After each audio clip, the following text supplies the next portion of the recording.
Very good evening. Welcome to prime debate. నేను మీ శివకుమార్ రొక్కం. ఆంధ్రప్రదేశ్లో రాష్ట్ర రాజకీయాలు తారాస్థాయికి చేరాయి. ప్రస్తుతం అక్కడ నామినేషన్ల పంచాయతీ అయితే కొనసాగుతుందని చెప్పుకోవచ్చు. పలువురి నామినేషన్లు రిటర్నింగ్ అధికారుల దగ్గర పెండింగ్ ఉండిపోయినటువంటి పరిస్థితి. ముఖ్యంగా అంటే ప్రత్యర్థుల మీద ఎవరికి వారు ఫిర్యాదులు చేసుకుంటున్నారు, వారు అఫిడవిట్లో పొందుపరచాల్సినటువంటి అంశాలు పొందుపరచట్లేదని, కొంతమంది విషయంలో కేసులు వ్యవహారం కావచ్చు, కొంతమంది ఆస్తులు కావచ్చు, సక్రమంగా ఎవరు కూడా తెలపట్లేదనేటటువంటి ఆరోపణలను ప్రత్యర్థులు చేస్తున్నారు. అందుకు తమ వద్ద సాక్ష్యాలు ఉన్నాయంటూ కూడా రిటర్నింగ్ అధికారుల దగ్గరికి వెళ్తున్నటువంటి పరిస్థితి. ఈ నేపథ్యంలో పలువురు కీలక నేతలకు సంబంధించినటువంటి నామినేషన్లు కూడా పెండింగ్లో ఉండిపోయినటువంటి పరిస్థితి. వారికి సంబంధించినటువంటి వివరణలు ఇవ్వాలంటూ కూడా కోరుతున్నారు. ఇరుపక్షాలకు చెందినటువంటి లాయర్లు కూడా ఇందులో తీవ్రంగా నిమగ్నమైపోయినటువంటి పరిస్థితి. అసలు ఏంటి ఈ నామినేషన్ల పంచాయతీ? నామినేషన్ల దగ్గరే దెబ్బ కొట్టాలని చెప్పేసి రాజకీయ పార్టీలు వ్యూహాలు పన్నుతున్నాయి. ఆంధ్రప్రదేశ్లో పరిస్థితులు ఏ రకంగా ఉన్నాయి, ఇక పోలింగ్ నాటికి రాజకీయాలు ఏ రకంగా మారబోతున్నాయి, తదితర అంశాలకు సంబంధించి ఇవాల్టి ప్రైమ్ డిబేట్లో మనం చర్చించుకోబోతున్నాం. నాతో డిబేట్లో పాల్పంచుకుంటున్నారు సయ్యద్ రఫీ గారు, తెలుగుదేశం పార్టీ నాయకులు, అలాగే గోపాల్ రెడ్డి గారు, వైఎస్ఆర్ కాంగ్రెస్ పార్టీ నాయకులు. ఇద్దరికీ నమస్కారం. గోపాల్ రెడ్డి గారు ముందుగా చెప్పండి. గోపాల్ రెడ్డి గారు, ప్రధానంగా కూటమికి చెందినటువంటి నేతలు ఎక్కువగా మీ పార్టీ అభ్యర్థులకు సంబంధించినటువంటి అంశాల్లో ఎక్కువగా ఇప్పటిదాకా అందుతున్నటువంటి ఫీడ్బ్యాక్ ప్రకారం అయితే ఎక్కువ కంప్లైంట్స్ ఇచ్చినట్టు తెలుస్తుంది. వాళ్ళకి సంబంధించినవే ఆగినట్టు కూడా, రిటర్నింగ్ అధికారి దగ్గర ఆగినట్టు కూడా తెలుస్తుంది. అయితే ఆర్థిక మంత్రి బుగ్గంద్ అయితే లేటెస్ట్ అప్డేట్ ప్రకారం అయితే క్లియర్ అయిపోయినట్టు తెలుస్తుంది. ఇక అలాగే పెందుర్తికి సంబంధించినటువంటి మీ పార్టీ అభ్యర్థి అదీప్ రాజ్ది కూడా ప్రస్తుతం జనసేన ఇచ్చినటువంటి కంప్లైంట్ నేపథ్యంలో రిటర్నింగ్ అధికారి దగ్గర పెండింగ్ ఉన్నట్టు తెలుస్తుంది. ఏంటి ఈ రాజకీయం, ఏమనుకుంటున్నారు? అంటే ఇప్పుడు ఎలక్షన్ కమిషన్ ఆధారంలో ఆఫీసర్లు ఉంటారు. వాళ్ళను ప్రతి ఒక్కరి నామినేషన్ క్షుణ్ణంగా పరిశీలించే అధికారాలు ఉంటాయి. వాళ్ళకేమైనా శశభేషాలు ఏముండవు. ఏమన్నా కంప్లైంట్స్ ఎదురు పార్టీ వాళ్ళు ఇచ్చే సంపూర్ణంగా వాళ్ళు చెక్ చేసి నామినేషన్ ఓకేనా కాదా చెప్పేదానికి అవకాశం వాళ్ళు ఉంది. వాళ్ళ పైన ఎవరిపై ప్రెజర్ ఉండదని నా అభిప్రాయము. వాళ్ళు ఎవరి ప్రెజర్ లోగినా రేపు మళ్ళీ భవిష్యత్తులో సమాధానం చెప్పుకోవాల్సి ఉంటుంది. అది ఏ పార్టీ వాళ్ళైనా కానీ వాళ్ళపైన కేసులు కానీ, వాళ్ళపైన ఆస్తులు కానీ, లేకపోతే తప్పుడు అఫిడవిట్లు ఇచ్చేదే మటుకు చర్య తీసుకునే అవకాశం ఈసీకి ఉంటుంది. తప్పనిసరిగా అది ఉండాలని ప్రజాస్వామ్యంలో ఎలక్షన్స్ ఫెయిర్ గా జరగాలన్నా, లేకపోతే ఒక వ్యక్తి యొక్క ఆస్తి వివరాలు కానీ, లేకపోతే కేసుల వివరాలు కానీ, లేకపోతే ఏదైనా కానీ గుప్తంగా ఉండకూడదు. ఎలక్షన్ కమిషన్ కు ట్రాన్స్పరెంట్ గా పెట్టాలనే ఉద్దేశంతో పెట్టిన రూల్స్ అవి. ఆ రూల్స్ ఎవరు అతిక్రమించినా either Janasena, TDP or YSR Congress పెట్టి చర్యలు తప్పనిసరిగా ఉండాలి. డెఫినెట్ గా ఫెయిర్ గా ఉండాలి. స్కూటినీ చేయాలి. అది ఎవరైనా, నేనేమి మా పార్టీ వాళ్ళంతా అనేది కాదు, ఏ పార్టీ వాళ్ళైనా ఎలక్షన్ కమిషన్ లో ఉండే డ్యూటీ ఉండే ఆఫీసర్లు ఖచ్చితంగా వాళ్ళ రూల్స్ ఫ్రేమ్ లో అంటే లోబడి ఎవరి ప్రలోభాలకు లొంగకుండా తప్పనిసరిగా వర్క్ చేయాలని నేను కోరుకుంటున్నాను. రకరకాలుగా ఉంటాయి. ఆ నామినేషన్ పత్రాలను ఎలిమినేట్ చేయాలంటే ఏదో ఒకరిద్దరిని ఎలిమినేట్ చేయగలచ్చు, కానీ ఏ పార్టీ అయినా. అయితే గోపాల్ రెడ్డి గారు, ఎన్నికల ప్రక్రియలో నామినేషన్ల ప్రక్రియ అనేది చాలా కీలకమైనటువంటి ఘట్టం. గతంలో పలు రాష్ట్రాల్లో, అలాగే మన తెలుగు రాష్ట్రాల్లో రెండింటిలో కూడా మనం సిచ్యువేషన్స్ చూసాం. అంటే గెలిచిన తర్వాత కూడా రెండో స్థానంలో వచ్చినటువంటి అభ్యర్థులు కోర్టుకు వెళ్ళినటువంటి పరిస్థితి.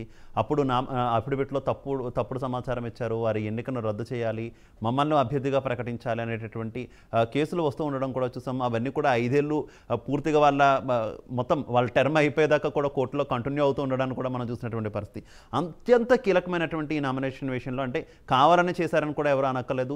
ఆ పొరపాట్లు ఎక్కడ జరుగుతున్నాయని మీరు అనుకుంటున్నారు? అంటే కేవలం ఈ పార్టీకి సంబంధించి కాదు, ఎందుకంటే ఖచ్చితంగా దానికంటూ స్పెసిఫిక్ రూల్స్ ఉన్నాయి.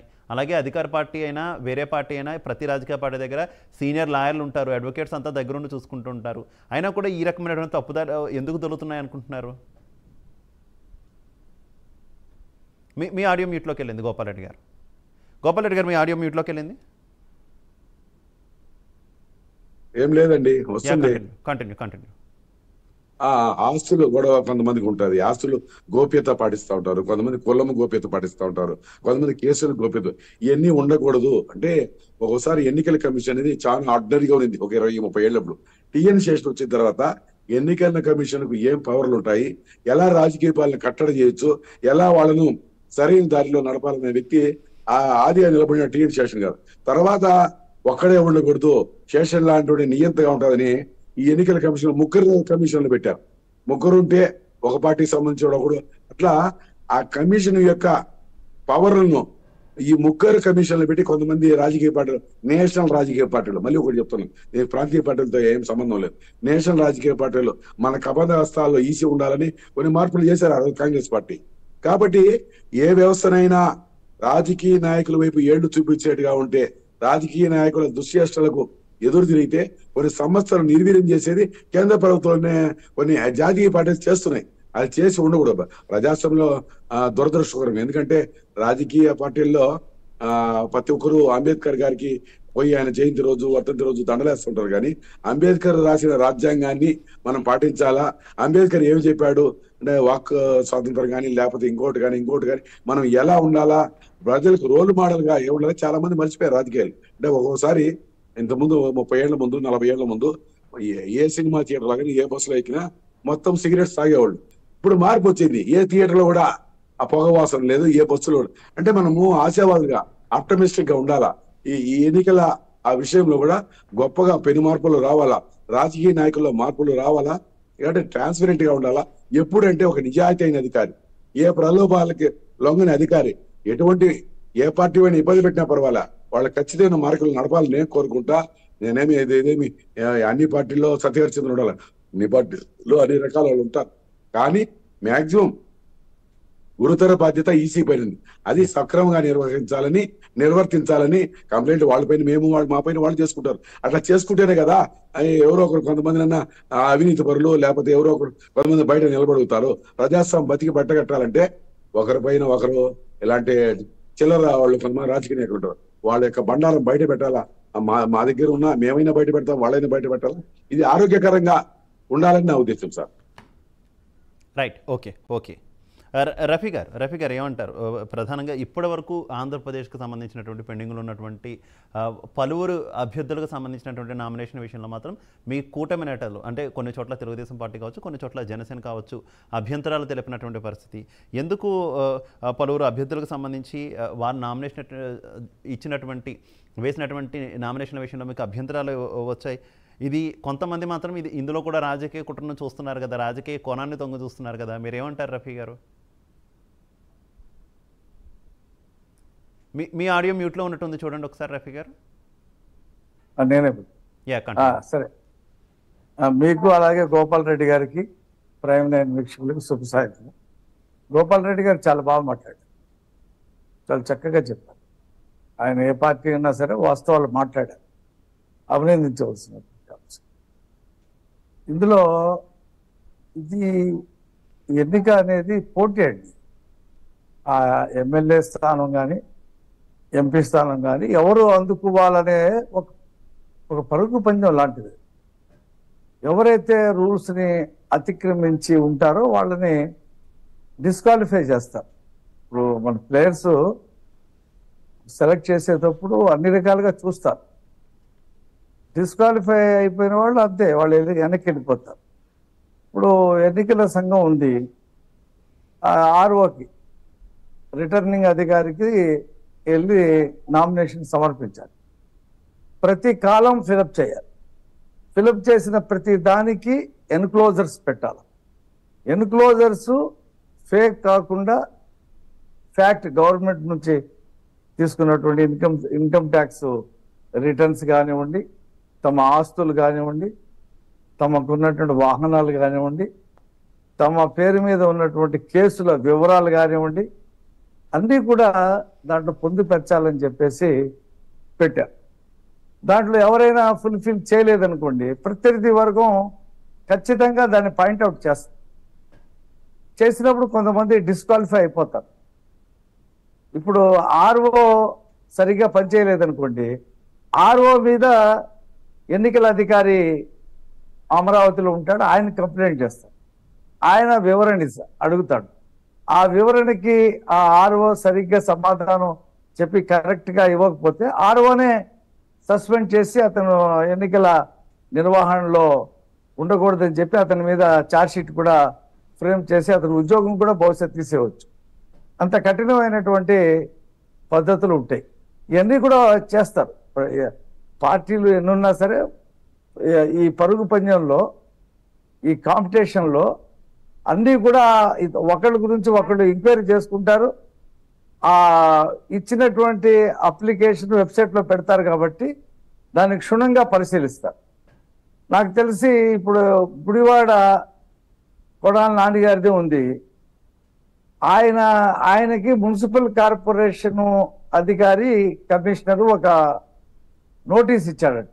ఏమని, మీరు మున్సిపల్ కాంప్లెక్స్లో మీరు ఒక ఆఫీస్ పెట్టుకుని నడుపుతున్నారు, దానికి అద్దె కట్టలేదు, రెండోది మీరు ఖాళీ చేయాలి, ఎన్నికల కోడ్ వచ్చింది, మీరు ఖాళీ చేయాలి, దానికి సంబంధించిన రెంట్ కూడా కట్టాలి అని చెప్పేసి నోటీస్ ఇచ్చాడట. ఈయన అది ఖాళీ చేయలేదు, అద్దె కూడా కట్టలేదు. ఆ కాలంలో మీరు ఏమైనా ప్రభుత్వ కార్యాలయాలు వాడుకున్నారా అనేటువంటి ఒక కాలంలో ఈయన దానికి ఏమి జవాబు చెప్పలేదు. అది పట్టుకున్నారు ప్రత్యర్థి వర్గం. ఇప్పుడు నామినేషన్ల ప్రక్రియ 25వ తారీఖుకి అయిపోయింది, నిన్నటితో అయిపోయింది. ఇక ఇవాళ కొత్తగా తీసినది అది కూడా నేను ఇప్పుడు ఇస్తానంటే చెల్లదు. అది నిన్న సాయంత్రం అప్లికేషన్ ఇచ్చేటప్పుడు, నామినేషన్ పత్రం ఇచ్చేటప్పుడే ఇవన్నీ ఇవాళ స్క్రూట్నీలో లేకపోతే ఖచ్చితంగా డిస్క్వాలిఫై చేస్తారు. 29వ తారీఖు నాడు మిగిలిన అభ్యర్థుల లిస్టు ప్రకటిస్తారు. కాబట్టి ఇప్పుడు అలాగే బొగ్గున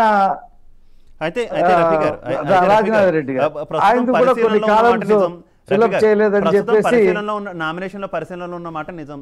అయితే మీరు కొడాలి నాని గారి వ్యవహారం ఎత్తారు కాబట్టి కొడాలి నాని గారికి సంబంధించినటువంటి నామినేషన్ పత్రాలని ప్రస్తుతం పెండింగ్ లో పెట్టారు కదా, అంటే పరిశీలనలో కరెక్ట్ గా ఉంటే యాక్సెప్ట్ చేయాలి, లేదంటే రిజెక్ట్ చేయాలి.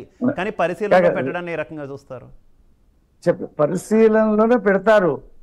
29వ తారీఖు నాడు ప్రకటించే దాంట్లో అప్పుడు ఉంటుంది ఈయన అభ్యర్థిగా ఉన్నాడా లేదా అని. ఇవాళ సాయంత్రమే చెప్పరు, రిజెక్ట్ అని చెప్పరు. పరిశీలనలో తెలిసి అడుగుతారు, ఇందులో ఎందుకు మీరు పెట్టలేదని. ఆయన చెప్పే సమాధానం సాటిస్ఫై కాలేదనుకోండి, 29వ తారీఖు నాడు లిస్టులో అతని పేరు ఉండదు. ఇప్పుడు అయితే మాకున్న సమాచారం ప్రకారం కొడాలి నాని గారిని ఆర్ఓ స్థానిక రిటర్నింగ్ అధికారి వివరణ అడిగారు. కొంత సమయం ఇచ్చారు, సబ్జెక్ట్ టు కరెక్షన్ కొంత సమయం ఇచ్చారు. ఆలోగా దీనికి సంబంధించి వివరణ ఇవ్వాలంటూ కూడా ఆయన ఇచ్చారు. దీని పట్లే మీ పార్టీ అభ్యంతరం వ్యక్తం చేస్తుంది, ఏ రకంగా వివరణ కోరతారు అని చెప్పేసి అనేటటువంటి సమాచారం ఉంది. ఏమంటారు? వివరణ కోరటం అనేది అసలు అవసరమే లేదు. అప్లికేషన్ పరిశీలన చేయాలా, ఫుల్ఫిల్ అయితే ఉంచాలా, లేకపోతే డిస్క్వాలిఫికేషన్ చేయాలా. వివరణ ఇచ్చి ఇవాళ రేపు పొద్దున్న తీసుకొచ్చి నేను ఇస్తానండి, లేదా ఆ కాలంలో నేను ఫిలప్ చేస్తానంటే కుదరదు. అది రూల్స్ ఒప్పుకో. కాబట్టి అది ఏం జరుగుతుందో చూద్దాం. అది చాలా సీరియస్ అయినటువంటి కేసు కింద మారింది. అలాగే ఈయన ఆర్థిక శాఖ మంత్రి బుగ్గన రాజేంద్రనాథ్ రెడ్డి గారు, ఆయన కూడా కొన్ని కాలమ్స్ ఫిలప్ చేయలేదంట. అని ఎవరు చెప్పారు? తెలుగుదేశం అభ్యర్థి మాజీ కేంద్ర మంత్రి కోట్ల విజయభాస్కర్ రెడ్డి గారి తనయుడు కోట్ల సూర్యప్రకాష్ రెడ్డి గారు ఆ అప్లికేషన్లో ఆయనకున్న ఆస్తులు ఫ్రేమ్ ఫ్రీజ్ అయింది. రైట్ రఫీ గారు ఫ్రీజ్ అయ్యారు. గోపాల్ రెడ్డి గారు, మేము ఇద్దరే కదా మాట్లాడేవాడి, మీరు ఎందుకు అప్పుడే కట్ చేస్తారు? లేదు,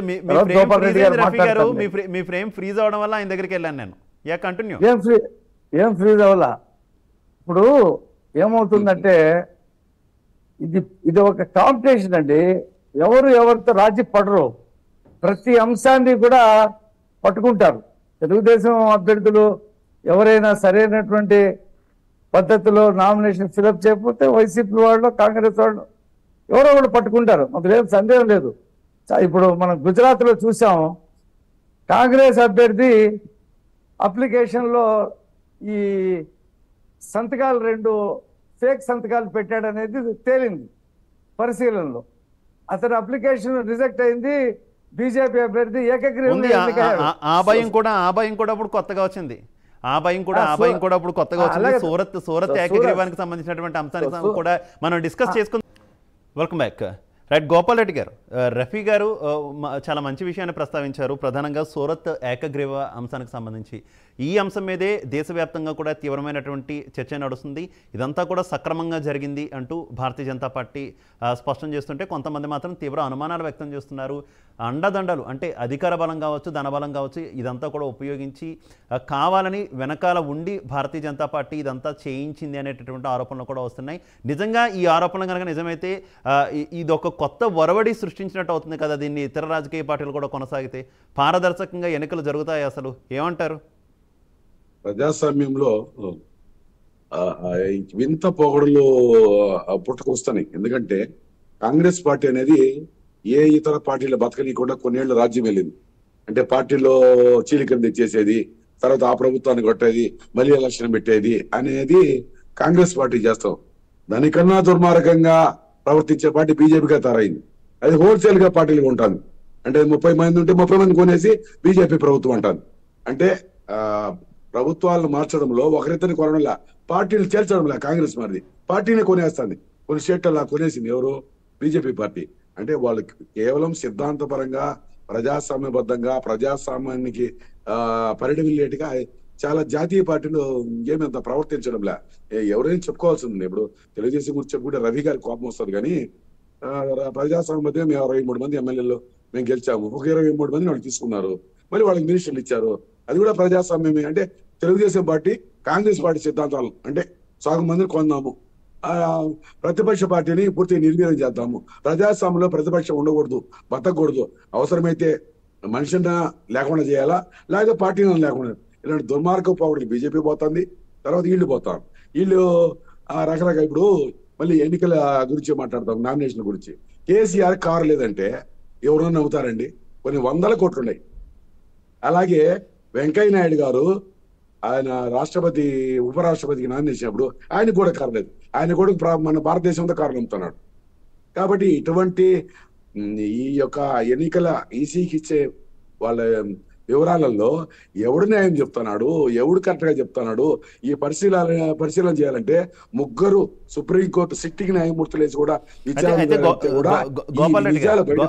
కాబట్టి డొల్లతనము రాజకీయాలలో ఈ రాదు ప్రజాస్వామ్యం బట్టగట్టి అవుతుందా ఏ పార్టీ అని నేను చెప్తున్నా. గోపాల్ రెడ్డి గారు, మీరు ఒక విమర్శ తెలుగుదేశం పార్టీ మీద చేశారు.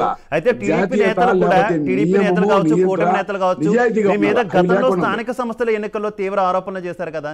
స్థానిక సంస్థ ఎన్నికల్లో అభ్యర్థులందరినీ కూడా బెదిరించారు, కొంతమందిని నామినేషన్లు వేయనివ్వలేదు, అసలు నామినేషన్ల దాకా కూడా రానివ్వలేదు, ఎవరిని కూడా బయటికి రానివ్వకుండా తీవ్ర ఒత్తిడికి గురి చేసి చాలా ఏకగ్రీవాలు చేసుకున్నారనేటటువంటి ఆరోపణ మీ మీద కూడా ఉంది కదా. అంటే నేను తిరుపతిలో కోఆపరేటివ్ బ్యాంక్ ఉందండి. మన ఆంధ్రప్రదేశ్ లో ఎక్కువ నిల్వలున్న అంటే ప్రజలు ఒక డిపాజిట్ చేస్తారు. తిరుపతిలో ఒక బ్యాంక్ ఉంది, కోఆపరేటివ్ బ్యాంక్. మన తెలుగుదేశం ప్రభుత్వం ఉండగా బ్యాలెట్ పైన వేస్తారు, 5 ఏళ్ళకి ఒకసారి ఎన్నిక జరుగుతుంది. కనీసం బ్యాలెట్ కూడా పెట్టెలు కూడా పక్కన పెట్టకుండానే వాళ్ళు 11 మంది డైరెక్టర్లు ఎన్నుకున్నారు. ఒక్క బ్యాలెట్ కూడా ఎంచలా, బ్యాలెట్ బాక్సే తిప్పలా. వీళ్ళు 11 మంది అని మాకు 3, వాళ్ళకి 8 మంది డిక్లేర్ చేశారు. అటువంటి ప్రజాస్వామ్యం నడిపింది తెలుగుదేశం పార్టీ. తర్వాత మా మీదకి ఇప్పుడు వస్తున్నారు. మామూలుగా ఈ రాజకీయ పార్టీలు అనేవాళ్ళు మేమైనా వాళ్ళైనా మేమే మఠాలు నడపంలే. వాళ్ళు ఏది మాకు రుచి చూపిస్తారో అది ఒప్పుకుంటున్నారా? స్థానిక సంస్థల ఎన్నికల్లో అలా చేసాము, నామినేషన్ లేకుండా మేము ఏకగ్రీవం చేసుకున్నాం అని ఒప్పుకుంటున్నారా? ఒప్పుకుంటామని కాదు, వాళ్లే మా దగ్గరికి వచ్చేసి 10 లక్షలు ఇస్తాము, మేము ఎన్నికల్లో ఉన్నాము, మా తెలుగుదేశం ఇప్పుడు సరిగ్గా చూడలేదు, మాకేమి ఇస్తారని వాళ్ళే కాళ్ళ బేరాలకు వచ్చారు. అట్లా వాళ్ళ పార్టీ వాళ్ళే ఇంక తెలుగుదేశం ఎప్పటికి రాదు, మేమేదో నామినేషన్ చేసినాము, మేము ఉపసంహరించుకుంటాం, మాకెందుకు ఏదో తృణమపడం మాకేంటని వాళ్ళ పార్టీ వాళ్ళ నిజాయితీ లేకుండా వాళ్ళ పార్టీకి వాళ్లే శత్రువులు మారినప్పుడు మనం ఎదురుగా ఉన్న వైఎస్ఆర్ కాంగ్రెస్ పార్టీ ఏం చేస్తుంది?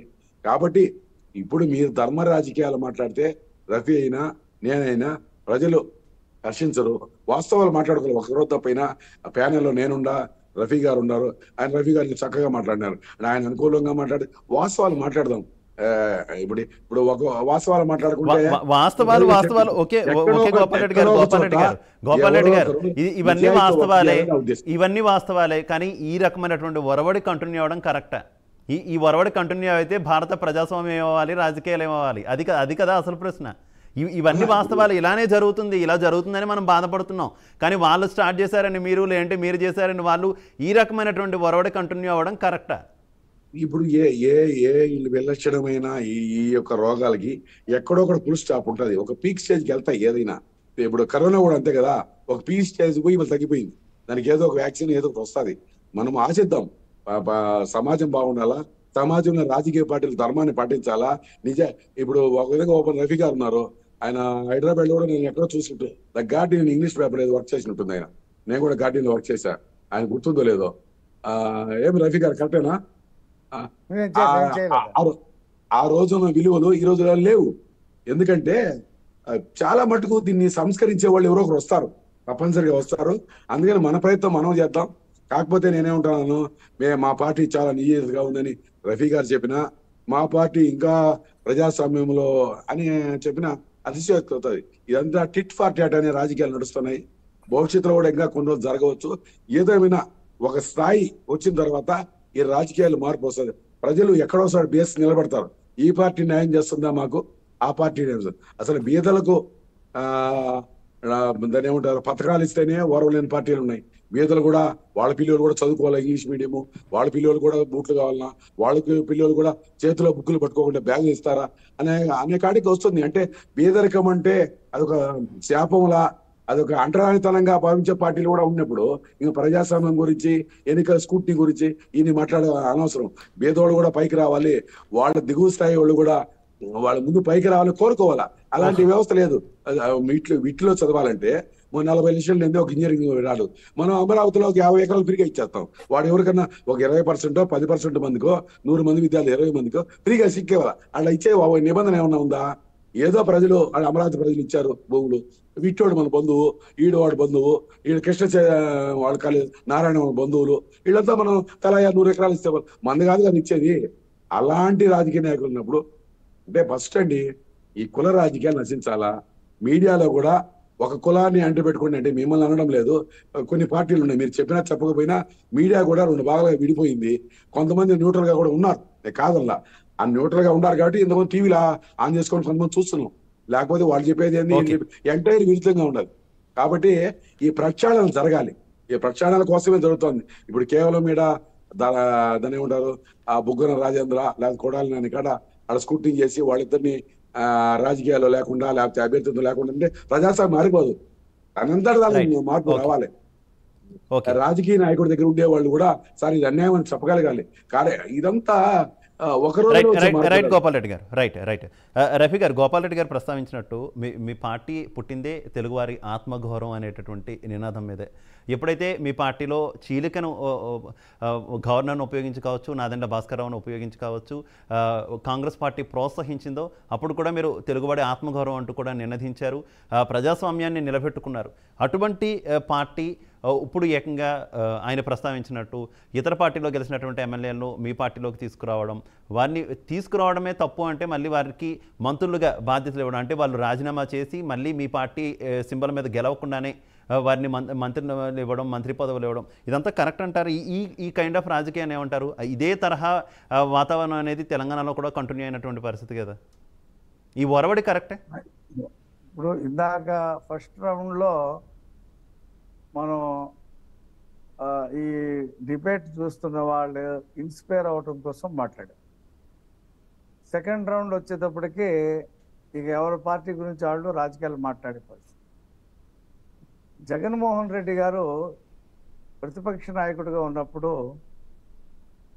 గవర్నర్ని కలిసి బయటకు వచ్చిన తర్వాత ప్రెస్ మీట్లో ఏం చెప్పారంటే, ఒక 22 మంది ఎమ్మెల్యేలు నాతో టచ్లో ఉన్నారు, ఈ ప్రభుత్వం ఎప్పుడైనా పడిపోతుందని చెప్పేసి ఆయన చెప్పాడు. కావాలంటే బయటకు కూడా ఉన్నాయి, మీరు చూడండి.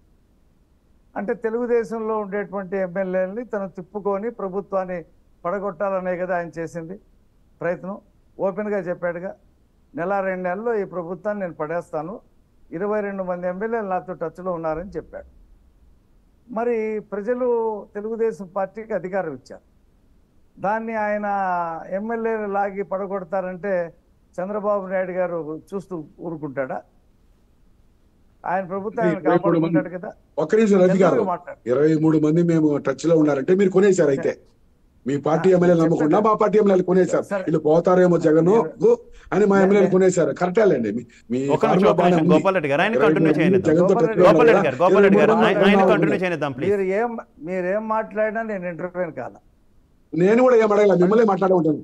జస్ట్ ఊరికే మేము మాట్లాడే కొనసాగించారు అంతే.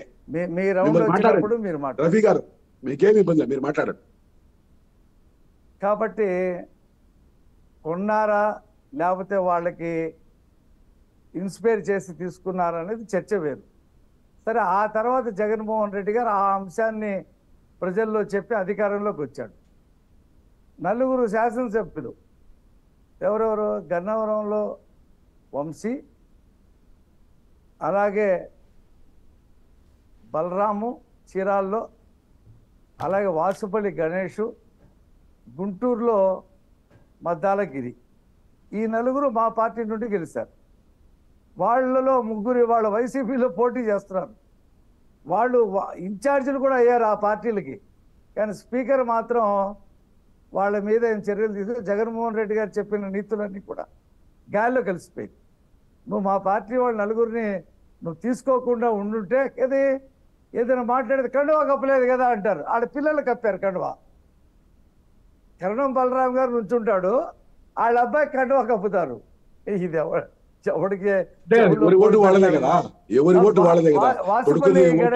గణేష్ గారు వస్తాడు, వాళ్ళ అబ్బాయి కండువా కప్పుతారు, ముఖ్యమంత్రి దగ్గర ఈయన నుంచొని ఉంటాడు. అంటే కండువా కప్పలేదు కాబట్టి చర్యలు ఉంటావు. ఈ రకమైనటువంటి నాటకాల్ని మనం చూసాం కదా.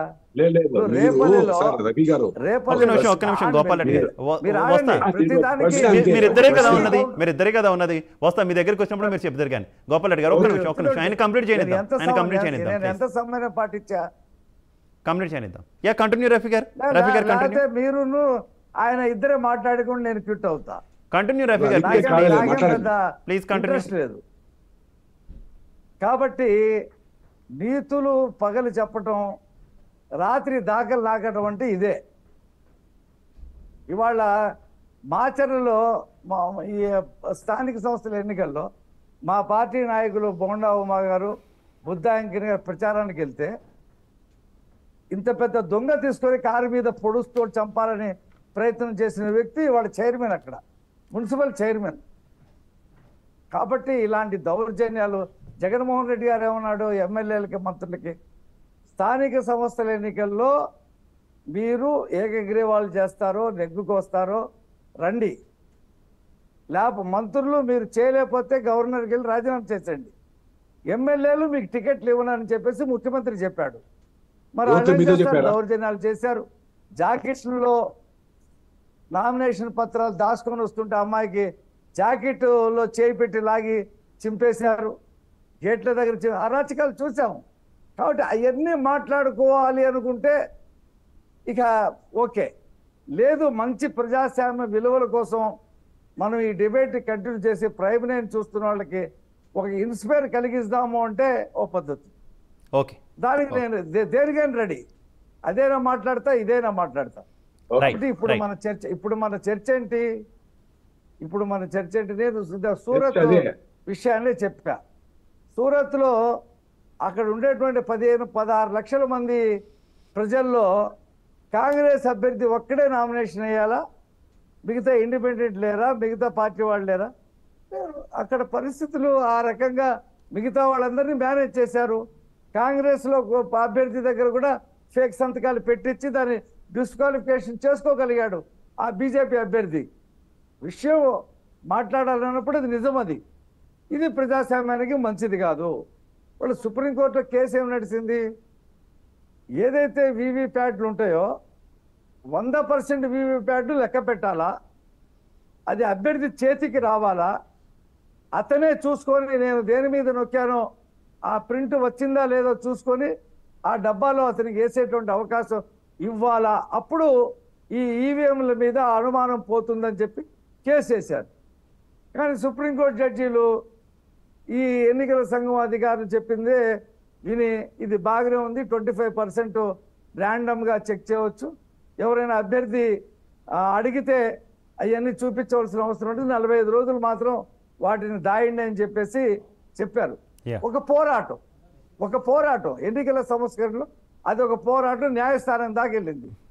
భవిష్యత్తు కాలంలో 100% లెక్క పెట్టాలా, ప్రతి స్లిప్ని క్యాండిడేట్ చూసుకొని ఆ డబ్బాలు వేయడం కోసం ప్రజల్లో పోరాటం వస్తుంది. ప్రజా చైతన్యానికి సంబంధించే కోర్టులు కూడా పనిచేస్తాయి, ప్రభుత్వాలు కూడా పనిచేస్తాయి. ప్రజలు ఆ రకమైనటువంటి ఉద్యమాలు చేశారనుకోండి, ప్రభుత్వ పార్టీలు ఏం చేస్తాయి, మేము వస్తే ఈ రకమైనది చేస్తాము అని చెప్పేసి వాగ్దానం ఇస్తాయి. ఆ రకంగా చట్టాలు మారుస్తాయి. ఎన్నికల సంఘమే అధికారులే శాశ్వతం కాదు కదా. కాబట్టి అనేక మార్పులకి సంస్కరణలు వస్తాయి. ఎన్నికల విధానంలో ప్రజల్లో కూడా చైతన్యం రావాలా. ఇవాళ తెలంగాణలో చూసాం మనం,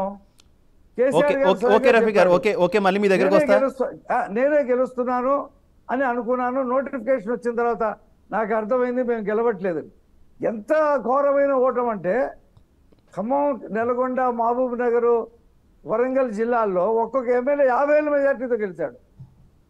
50,000 అండి ఎంపీకి వచ్చే మెజార్టీ గెలిచాడు. అది కేసీఆర్కి తెలియలా. కాబట్టి వాళ్ళ పార్టీలు డబ్బులు పంచిపెట్టి మనం ఏదో చేస్తే ప్రజలు ఓటేస్తారనుకుంటే పొరపాటు. ప్రజల్లో చైతన్యం ఉంటుంది. వాళ్ళు కొంతమంది బయటపడతారు, కొంతమంది బయటపడరు. ఖచ్చితమైనటువంటి వాళ్ళు కోరుకున్నటువంటి ప్రభుత్వాన్ని వాళ్ళు ఎన్నుకుంటారు. ఓకే రఫీ గారు. గోపాల్ రెడ్డి గారు, రఫీ గారు ప్రస్తావించినట్టు ఎప్పుడైతే మీ పార్టీ అధికారంలోకి వచ్చిందో మీ పార్టీ అధినేత ప్రస్తుత ముఖ్యమంత్రి జగన్మోహన్ రెడ్డి గారు చాలా క్లియర్ కట్గా చెప్పారు, దేవుడి స్క్రిప్ట్ చాలా ఆశ్చర్యకరంగా ఉంటుంది. మా పార్టీకి చెందినటువంటి 23 మందిని అప్పుడు లాక్కున్నారు, వారిలో పలువురిని మంత్రులను చేశారు. ఇప్పుడు వారికి కేవలం 23 ఎమ్మెల్యేలే వచ్చాయి. మేము మాత్రం ఆ రకంగా వ్యవహరించాం, మేము నిజాయితీగా వ్యవహరిస్తాం. ఒకవేళ ఎవరైనా మా పార్టీలో జాయిన్ అవ్వాలనుకుంటే, మాకు మద్దతు ఇవ్వాలనుకుంటే ఖచ్చితంగా వాళ్ళు రాజీనామా చేస్తేనే మా పార్టీలోకి, ఆ పార్టీతో పాటు ఆ పదవికి కూడా రాజీనామా చేస్తేనే మా పార్టీలోకి తీసుకుంటాం అంటూ కూడా స్పష్టంగా ఆయన మాట్లాడినటువంటి విషయం. కానీ చిన్న చిన్న టెక్నికాలిటీస్ అంటే వాళ్ళకి కండువాలు కప్పకుండా ఇందాక రఫీ గారు అన్నట్టు వాళ్ళ పిల్లలకి కండువాలు కప్పి, లేదంటే ప్రభుత్వానికి మద్దతుగా ఉండేటట్టు ఏకంగా జనసేన పార్టీకి గెలిచినటువంటి ఒకే ఒక్క ఎమ్మెల్యేని కూడా మీతో పాటు ఉంచుకొని అందులో రాపాక్తో సహా పలువురు ఇప్పుడు ఎమ్మెల్యే ఎంపీ టికెట్లు మీ పార్టీ తరఫున స్వయంగా నిలబడినటువంటి పరిస్థితి. ఇదైనా కరెక్ట్ అంటారా? అంటే రాజ్యాంగబద్ధంగా వాళ్ళు కండువాలు కప్పుకోలేదు, కానీ మీ వైపు అయితే తిప్పుకున్నారు కదా. వైసీపీ నాయకులు కానీ 4 సంవత్సరాల నుంచి చలామణి అవుతున్నారు, వాళ్ళే ఇన్ఛార్జీలు. కండవా ఒకటే కప్పుకోవాలి అంతే. ఓకే గోపాల్ రెడ్డి గారు ఆన్సర్ ఇస్తారు. గోపాల్ రెడ్డి గారు ఆన్సర్ ఇస్తారు. ఇదే కదా అంటున్నా నేను. గోపాల్ రెడ్డి గారు ఆన్సర్ ఇస్తారు. నేనేం చెప్తానంటే రఫీ గారు శ్రద్ధగా వినాలా. మేము చంద్రబాబు నాయుడు 23 ఎమ్మెల్యేలను కొని మంత్రులు చేస్తే ఆడికి ఆ పాపం ఆ చంద్రబాబు నాయుడికి అంటుకోవాలి. గవర్నర్ వ్యవస్థ కూడా అంటుకునింది ఒక మచ్చ. నరసింహ గారు చెప్పారు, నరసింహ గారు ఆయన వెళ్ళిపోయేటప్పుడు నా దగ్గర కూడా కొన్ని తప్పులు చేయించింది, నేను చంతవుడిని, ఇలాంటి చేసి ఉండకూడదు, గవర్నర్గా ఉండి వేరే పార్టీలో వాళ్ళని తీసుకొచ్చి మంత్రులు చేస్తుంటే నేను ఆ రోజు ప్రమాణ స్వీకారం చేసి ఉండకూడదు అనేది ప్రజాస్వామ్యం ఎంత చెరబట్టాడో చంద్రబాబు నాయుడు చెప్పకనే చెప్పాడు నరసింహన్ గారు. గవర్నర్ కూడా రాష్ట్రాలకు ఉన్నాడు.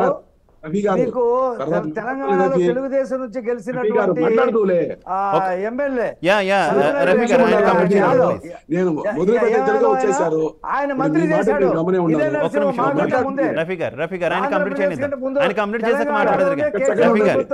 మంత్రి అయ్యాడు. మీరు ఓపిక ఉండాలా, మిమ్మల్ని విమర్శించినప్పుడు ఓపిక ఉండాలి. సమాధానం నేను ఆంధ్రప్రదేశ్ లో కాదు.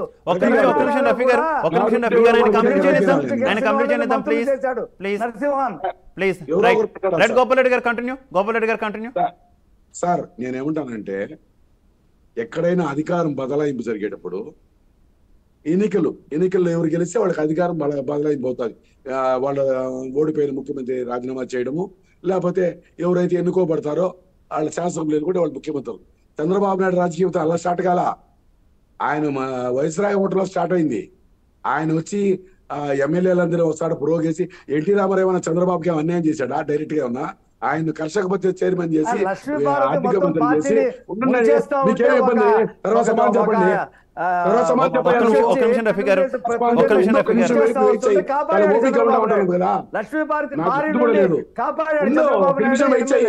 ఒక్క నిమిషం వెయిట్ చేయండి. రవి గారు ఒక్క నిమిషం ఆయన కంప్లీట్ చేయనిద్దాం. మళ్ళీ మీరు మాట్లాడేది కానీ మీరు ఇద్దరే కదా ఉంది ప్యానెల్లో. ప్లీజ్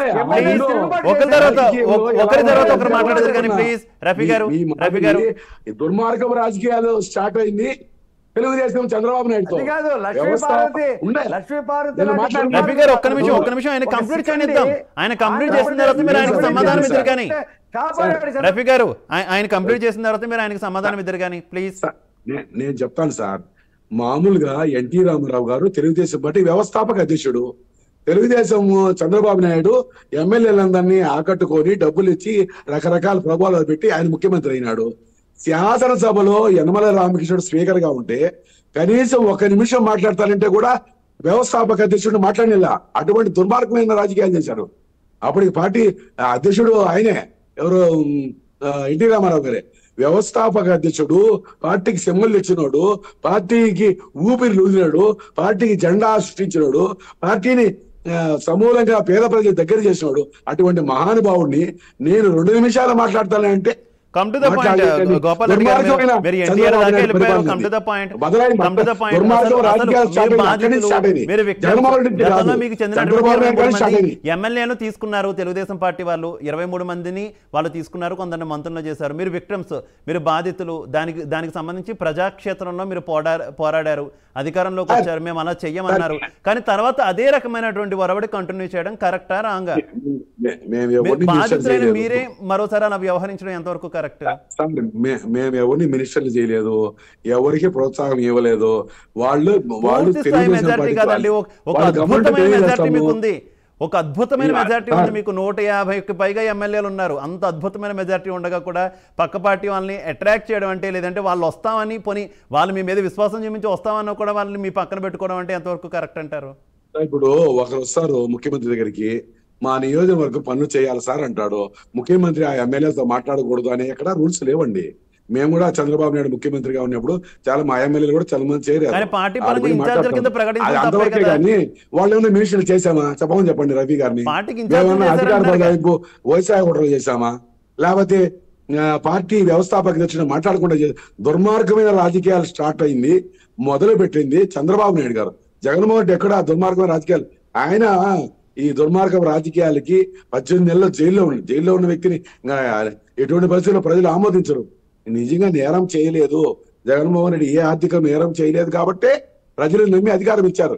చంద్రబాబు నాయుడు గారు ఈరోజు అంటున్నారు ఒక 2 నెలలు ఏదో కేసు అరెస్ట్ చేస్తానని, మాకు ఏసీ లేదు, మాకు ఇది లేదు, మంచి ఫుడ్ లేదు, మంచి బెడ్స్. మేమే అలా జైలు అధికారుల పైన కూడా మేము ఎటువంటి కంప్లైంట్స్ ఇవ్వలేదు. మేము దొడ్డిదారిన బెయిల్ తెచ్చుకోలేదు. ఉన్నాం, ఓపికగా ఉన్నాం. తప్పనిసరిగా ఈ రోజు కాబట్టి న్యాయ వ్యవస్థల పైన మాకు నమ్మకం ఉంది, భారత రాజ్యాంగం పట్ల నమ్మకం ఉంది కాబట్టి అంత ఓపిక ఉంది. ప్రజల్లోకి వచ్చి వీళ్ళు చీల్చి చెందాలి, రాజకీయ మేము ముఖ్యమంత్రి అయినాం.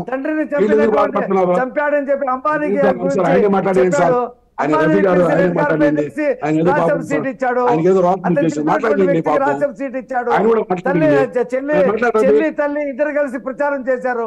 వాళ్ళకి ఏమైనా ఇచ్చాడా? ఇలా వాడుకొని వదిలేయటం జగన్మోహన్ రెడ్డి నాయసం. కోడి కత్తి సానుభూతి సరిపోలేదని చెప్పి బాబాయిని చంపితే గాని అది చంద్రబాబు నాయుడే చేయించాడని చెప్పి సాక్షి పేపర్లో రాస్తే గాని సానుభూతి రాదు, మనం గెలవలేమని చెప్పి ఇలాంటి గొడ్డల రాజకీయాలకి తెరలేపింది జగన్మోహన్ రెడ్డి కాదు ఆ రాష్ట్రంలో.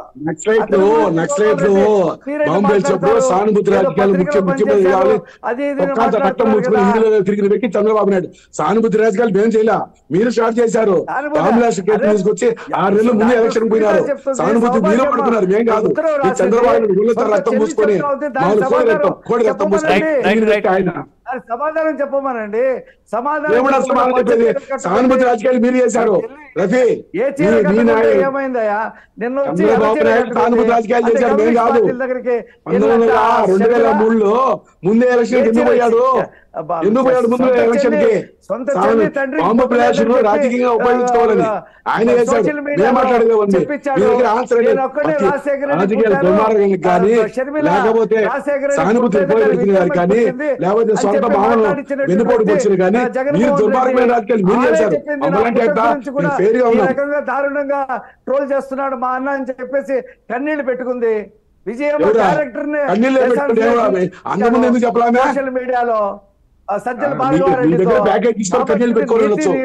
మీ దగ్గర ప్యాకేజ్ జగన్మోహన్ మీరు రెడ్డి ఓకే, అతను రైట్, విధానం రైట్. ఎలక్షన్ పోతారా లేదా ఒక సంఘటన నుంచి పోతారా? రైట్, చెప్పండి రైట్, రెడ్డి గారు. ప్లీజ్, అసలు ప్లీజ్. విధానాల వన్- పట్ల ఎలక్షన్ వన్- పోతారా? వన్- ఒక సంఘటన తీసుకొని పోతారా? ఒకరి తర్వాత ఒకరు మీ మాట్లాడదు, విధానాలు వాదనలు ఉంటాయి. వద్దు, ప్లీజ్, మీ మేనిఫెస్టో ప్లీజ్, ఉంది. Please, me manifesto please. ఉమ్మడి మేనిఫెస్టో ఉందా?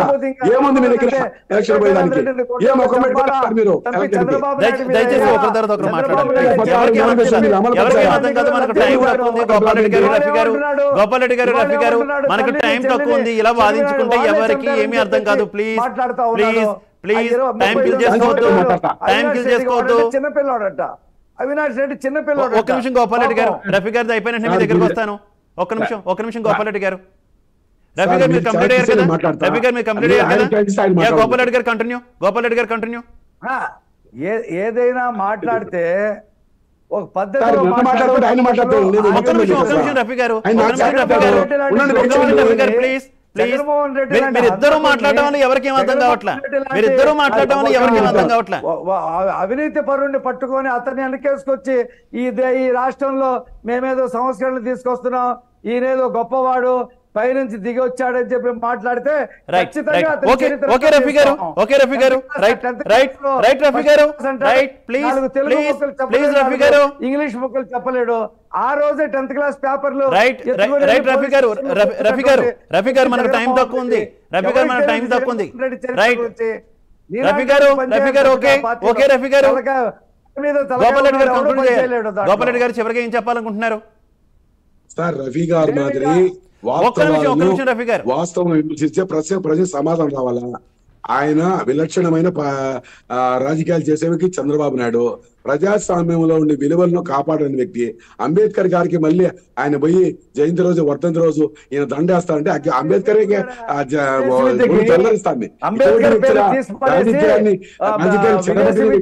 ప్రజాస్వామ్య అంతకులు మాకు దండేస్తారు.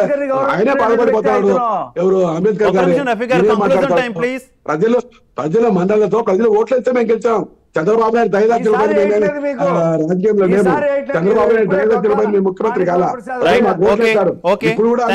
Thank you so much Gopal Reddy garu, thank you so much Syed Rafi garu. ఇద్దరికి కూడా ధన్యవాదాలు డిబేట్లో పాల్పంచుకున్నందుకు. ఓవరాల్గా చూసుకుంటే ఆంధ్రప్రదేశ్ రాష్ట్ర రాజకీయం అయితే ప్రస్తుతం ఈ నామినేషన్ల యుద్ధం దగ్గర అయితే కంటిన్యూ అవుతుందని చెప్పుకోవచ్చు. చూడాలి అసలు ఎవరి నామినేషన్ అనేది ఈ మొత్తం ఈ ఆరోపణలు అలాగే సందేహాల మధ్య రిటర్నింగ్ అధికారి ఆమోదిస్తారు అన్న దానికి సంబంధించి.